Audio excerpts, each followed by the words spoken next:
kuvizia bado nipo. Kwa toka niingie 2005, toka niingie 2005 nimekaa na Mheshimiwa Kikwete, na kabla ya hapo nimekaa na Mheshimiwa Mkapa kama mjumbe wa halmashauri kuu ya taifa kupitia viti 20. Nimekaa na Mheshimiwa Magufuli pamoja na yeye, lakini lazima niseme ukweli. Katika kipindi cha awamu ya 6 Gairo na Tanzania imepata vitu vingi sana. Ukiangalia wakati wa nyuma wananchi walikuwa wanajenga wenyewe shule za msingi. Wakati wa nyuma zahanati zote walikuwa wanajenga wananchi. Wakati wa nyuma tulikuwa hatuna hospitali za wilaya. Wengi wamezungumza toka uhuru watu walikuwa wana hospitali za wilaya, lakini wakati wake tuna masekondari yanajengwa na serikali, tuna zahanati zinajengwa na serikali, tuna ambulance kama Gairo na ambulance karibia 7 ziko pale. Kwa hiyo lazima tushukuru, tuseme ukweli, kwenye mahali pa ukweli tuzungumze ukweli kwamba kazi aliyoifanya huyu mama yetu ni kazi nzuri.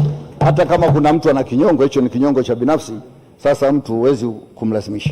Lakini kwenye ukweli huo huo, katika kurasa ya 37 katika hotuba ya Mheshimiwa Rais amezungumzia uwajibikaji na utawala wa sheria, na amezungumzia kwa baadhi ya watu. Kwa kweli katika nchi yetu hapa amezungumzia habari ya watu wabadhirifu wa fedha ambazo zilikuwa ziende kwa wananchi, zinyanyue maisha ya wananchi kama yeye lengo lake linavyotaka. Lakini na amezungumza kwamba kuna baadhi ya watu wako mafisadi. Nasema katika nchi hii sasa hivi mafisadi hawa sio wanapiga kidogo, wanapiga kiuhakika. Ni walaji na ni walafi, na wanafanya vitu kama wananchi wa sasa hivi hawana elimu.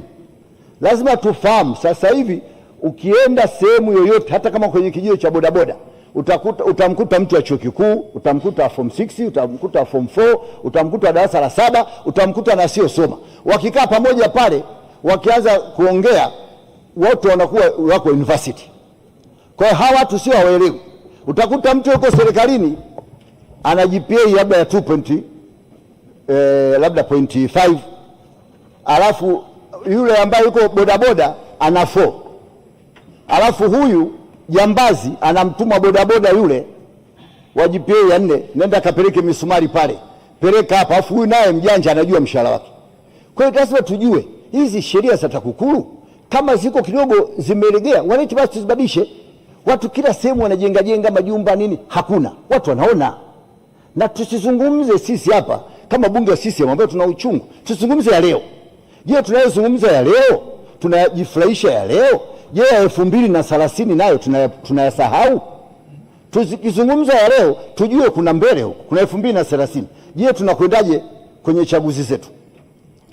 Kwa hapa tulikuwa tunamwomba mheshimiwa, na sio mheshimiwa rais, kwa sababu mheshimiwa rais ni taasisi. Hata kama rais anajitahidi vipi, lakini hawa watu wa chini yake wanamsaidiaje? Wanayaona haya mambo yanayofanyika, hawa watu wa chini wamekaa kimya. Hata mimi mfanya biashara sipendi ufisadi wala sipendi wezi, kwa sababu mimi nafanya biashara kwa miaka mingi, nahangaika, nanunua hichi, nafanya hichi, kinakuja kijitu kinaiba, kinaingia kwenye biashara yako. Unakingoja kifirisike, lakini kwa sababu kitafirisika tu, lakini tayari kimesha kuzuru ndani ya miaka 5, miaka 6 kwenye ile biashara.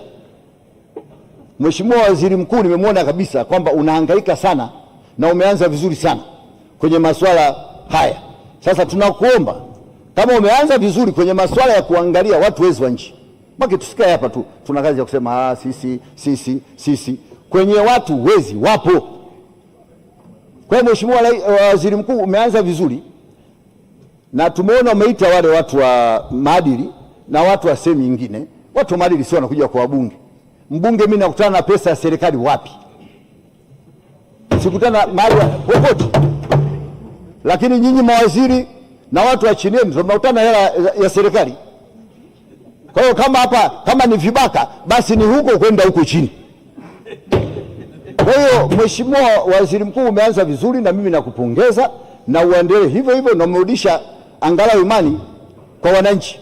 mumsaidie Mheshimiwa Rais.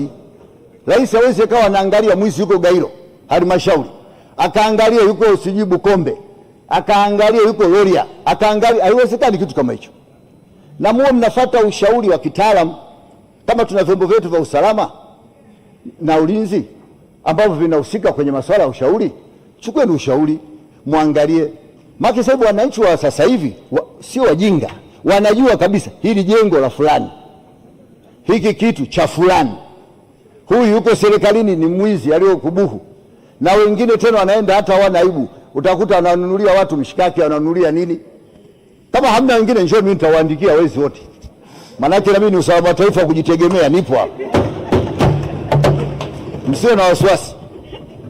Lakini nakwambieni katika kitu kinachozungumza, na ndio maana mama amekizungumza hapa, anataka usaidizi kutoka kwa wasaidizi wake, na ndio maana Mheshimiwa Rais alikizungumza kwa uchungu sana.